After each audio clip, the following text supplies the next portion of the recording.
President John F. Kennedy. Ladies and gentlemen, the very word secrecy is repugnant in a free and open society, and we are, as a people, inherently and historically opposed to secret societies, to secret oaths, and to secret proceedings. We decided long ago that the dangers of excessive and unwarranted concealment of pertinent facts far outweighed the dangers which are cited to justify it. Even today, there is little value in opposing the threat of a closed society by imitating its arbitrary restrictions. Even today, there is little value in ensuring the survival of our nation if our traditions do not survive with it. And there is very grave danger that an announced need for increased security will be seized upon by those anxious to expand its meaning to the very limits of official censorship and concealment. That I do not intend to permit to the extent that it's in my control. And no official of my administration, whether his rank is high or low, civilian or military, should interpret my words here tonight as an excuse to censor the news, to stifle dissent, to cover up our mistakes, or to withhold from the press and the public the facts they deserve to know.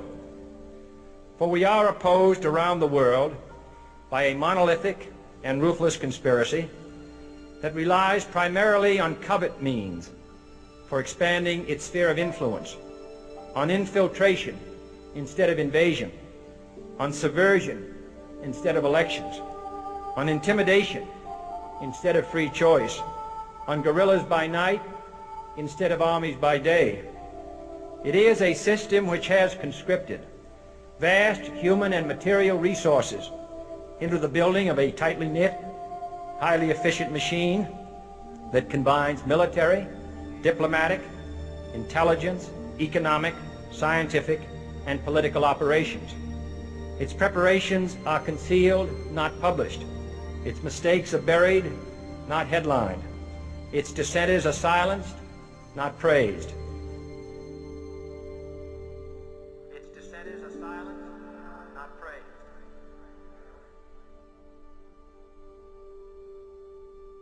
Its dissenters are silenced, not praised. Its dissenters are silenced, not praised. Its dissenters are silenced, not praised. Its dissenters are silenced, not praised. No expenditure is questioned, no rumor is printed, no secret is revealed. No president should fear public scrutiny of his program, for from that scrutiny comes understanding, and from that understanding comes support or opposition, and both are necessary. I am not asking your newspapers to support an administration, but I am asking your help in the tremendous task of informing and alerting the American people. For I have complete confidence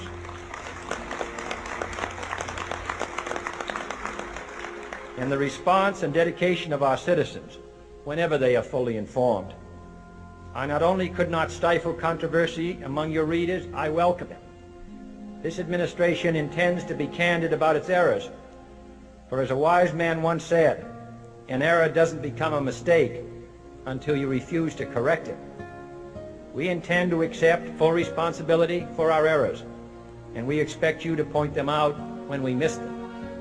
Without debate, without criticism, no administration and no country can succeed, and no republic can survive. That is why the Athenian lawmaker Solon decreed it a crime for any citizen to shrink from controversy. And that is why our press was protected by the First Amendment, the only business in America specifically protected by the Constitution, not primarily to amuse and entertain, not to emphasize the trivial and the sentimental, not to simply give the public what it wants, but to inform, to arouse, to reflect, to state our dangers and our opportunities, to indicate our crises and our choices, to lead, mold, educate, and sometimes even anger public opinion. This means greater coverage and analysis of international news, for it is no longer far away and foreign, but close at hand and local. It means greater attention to improved understanding of the news, as well as improved transmission. And it means, finally, that government at all levels must meet its obligation to provide you with the fullest possible information outside the narrowest limits of national security.